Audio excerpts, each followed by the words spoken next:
You want to hear a bunch of crap? Making a video about Saleh's quick press conference. There was not much there. The website has the Jets' first drive of the night against the Giants, and while this is all happening, I have gone against the grain of not reading the media anymore, the New York Jet media especially, and I've had to doing this. I've had to. I hear about these articles and guys saying this and that, so I've got to read this stuff now. And what do I see? Joe Walton passed away.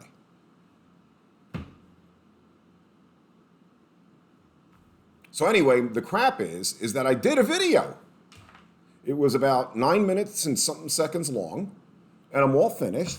And I just usually play back like the first seconds, make sure everything's okay, making sure there's no stuff sticking out of my nose or anything.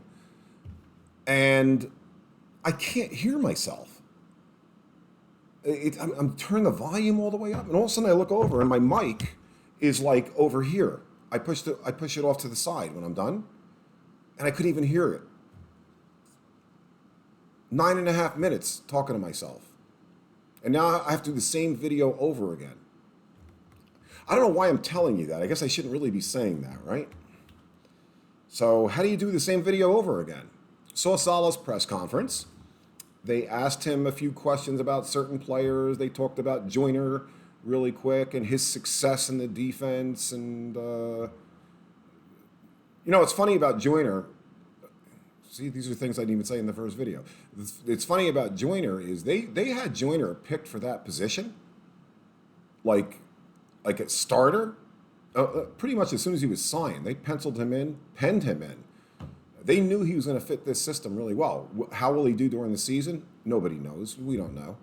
But the bottom line is they have liked him from the beginning. This is a cornerback, nickelback with a horrible rating last year with the Raiders. Didn't play well, but had much success, decent, really good success, playing safety in the past. He's not a big guy. He's like 5'9", I think, 5'9", 5'10", maybe. 190, 185, 190. He's not a big guy. But they loved him for that position, playing along with May.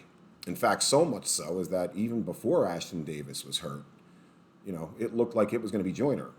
That Davis, unless he came out, but it looked like it was going to be Joyner. And it's great when you sign somebody like that you're so confident is going to fit your scheme. It seems like that's happening a lot with the Jets lately. It seems like a lot of the signings that they're targeting, whatever page Douglas and Saleh are on is a good one, because they're targeting guys that immediately are fitting the system. I don't think draft picks are a different ballgame, because you never know. But I don't think, the free agent signings they made somehow are just really, seem to be fitting the system really well. And that's a real positive. So anyway, they talked about that. They talked about Quinnen Williams getting really close. And one of the guys asked an interesting question. It was interesting because Saleh agreed with him. He said, when you have linemen like this that are just pinned back, ears pinned back, just rushing, not gapping and all this other stuff, gapping and covering up for linebacker blitzes and stuff. Will you see a lot more screen passes and draws? And Saleh said, yeah, you're definitely going to see more of that than you've seen in the past. And you prepare for that. You have the guys and you have them set and tell them, this is what to expect. And they have to be cognizant of the fact that teams are going to run more stuff like that to recognize it. So that was a good question. And that was pretty much it. There wasn't much Zach Wilson stuff, not any negative stuff. I ended up watching the first drive again. I'm ignoring the Joe Walton thing. It's really bothering me. Joe Walton was in my video that I made about, I mentioned Joe Walton in a video I made about, it was a discussion I had with my son. And we were talking about Jet coaches and how do you feel when Jet coaches are hired. Are you optimistic, this, that? And I told him, I started going through the history of Jet coaches. And somehow we got onto Walt Michaels. And that video, in fact, I think the video has a picture of Walt Michaels.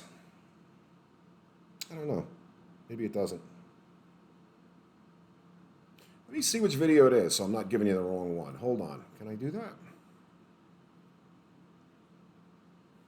Well, the video basically is about jet coaches and how do you feel when a new guy's hired, you know?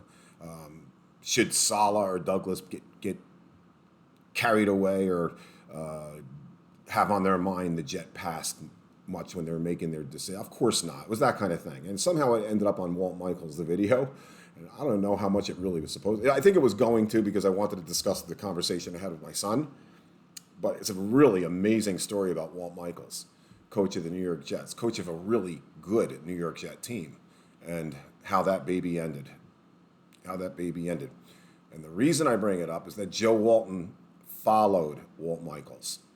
Joe Walton was the coach from 83, I want to say, to 88, 89. And I get a little sarcastic with Joe Walton. And then I pick up the paper, and there he is in the paper, sitting in a locker room or something, and smoking a cigar. And I was going to make a joke about the cigar, you know, but I'm not going to say anything. I guess you can go different ways with a cigar nowadays, huh? I was going to make a joke, something about, you know, what could he be celebrating? But he just passed away, so we won't go there today. But anyway, all seriousness, Joe Walton, coach of the New York Jets, passes away, age of 85. And that was it. That's pretty much it. Again, watch the first Jet drive again. You guys should watch that drive if you really want to look at your offensive linemen. The opening couple runs, Becton just destroys a linebacker. The hole is gigantic. They had a couple runs cut back to the middle that were, I think, 2nd and 3s or 3rd and 3s, that the offensive linemen were like 2-3 yards past the first down marker, not even the line of scrimmage. I mean, they dominated the Giants' defensive line. So overall, impressed. Zach Wilson's throws were fantastic, and they really were good. I didn't go into it that much in that first breakdown video. He had a couple difficult throws. The completion to Corey Davis on the left side for, I think it was about 12, 13 yards. Tight window. And then, I wasn't going to mention this, but it had to do with Zach Williams. I read a quick little article this morning about Phil Simms. Phil Simms and his son, Chris, were at the Jet game Saturday night, and they attended a Jet practice. And was asked about Zach Wilson. And we know how Chris Simms feels about Zach Wilson. Chris Simms had, Zach Wilson rated over Trevor Lawrence, and not by a little. They asked him, is it like, is he right on the heels of Zach Wilson? No. He thought there was a big difference in the two. Now, it's Chris Simms, so you never know. But he's had a decent amount of success with quarterbacks, coming out of college. But Chris Simms said, damn, when he was asked about him, and he said, damn, when it comes to throwing on the run, he hasn't seen many better. In fact, his suggestion was, and this is exactly what he said, if I were him and the coaching staff, I would design every play that he's on the run, because he is incredibly accurate. And we did get to see that a couple times. There was a couple, short throws, but that'll be an interesting thing. That's something you're not going to see much in practice. You're not going to see broken plays in practice. There's a lot of stuff with Zach that we have not seen yet.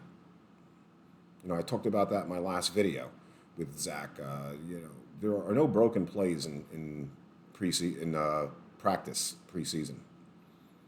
You have your coach's playbook, and if the play doesn't work right away, the whistle blows, and we go on, we try it again.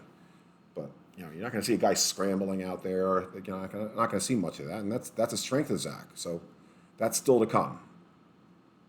And that's it pretty much for the video. I just wanted to get that out there.